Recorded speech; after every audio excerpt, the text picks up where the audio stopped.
Number 1. A dater. dater پوروړی بینه تلفظ کیږي. زه د زیاتو ملګرو پوروړی ما.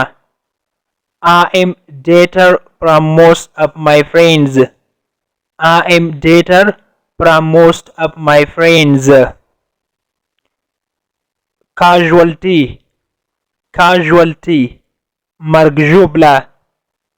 دوی زیاته مرګ ژوبله لرله. They had lots of casualty. They had lots of casualty. Hold on. Hold on صبر کول یا انتظار کوله. ته باید 2 دقیقې صبر وکړې یا انتظار وکړې. You must hold on 2 minutes.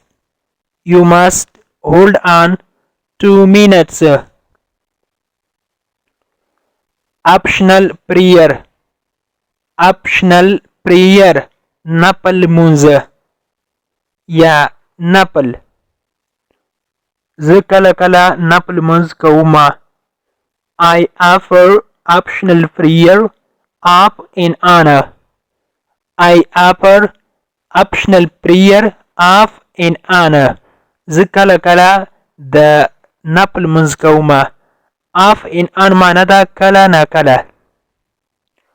How often ساعت تیروله. How often ساعت تیروله. راځئ ملګرو ساعت تیر کړو. Let's have a fun buddies. Let's have a fun buddies.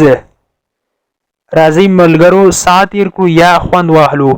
buddies ویل کېږي ملګري. bombard. bombard بمبار کوله. د ځواکونو ټول ښار بمبار کړه. The troops bombarded the entire city. The troops bombarded the entire city.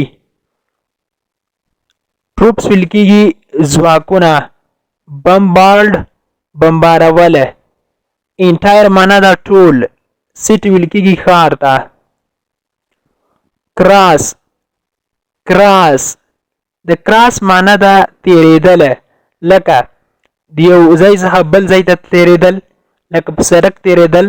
دې ته ملګرو ویل کېږي کراس په انګلیسي کې. په سړک باندې دلته په سړک باندې مه تیریږه. دلته یعنې په سړک باندې مه وړه یا مه تیریږه. Don't cross on the road here. Don't cross on the road here.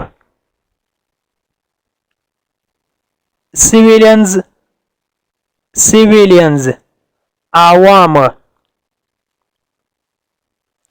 دا بم 15 عوام ووژله. The bomb killed 5 civilians. The bomb killed 5 civilians. دغه چاودنې یا دغه بم 15 عوام ووژله. dowry. dowry ولوره. تاسو څومره ولور غواړئ؟ How much dowry do you want? How much dowry do you want? Investor. Investor پانګ اچونکی یا پانګوال. ستا د خوښې پانګ اچونکی څوک ده؟ Who is your favorite investor? Who is your favorite investor?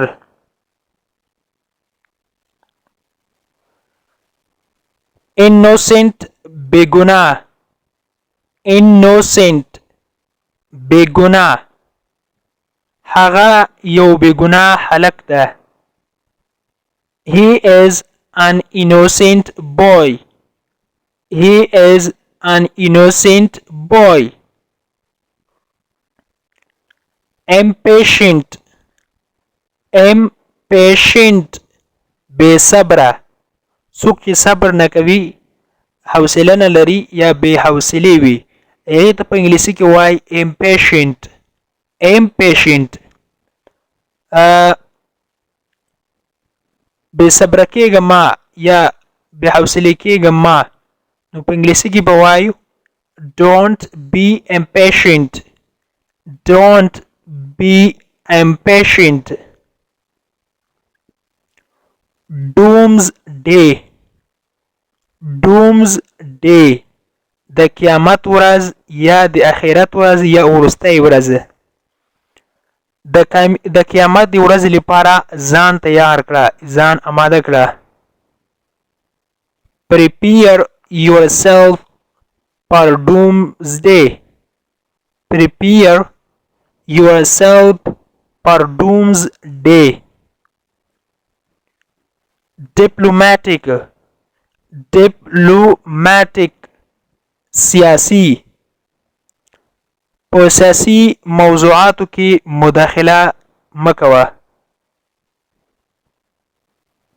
don't interfere in diplomatic issues don't interfere in diplomatic issues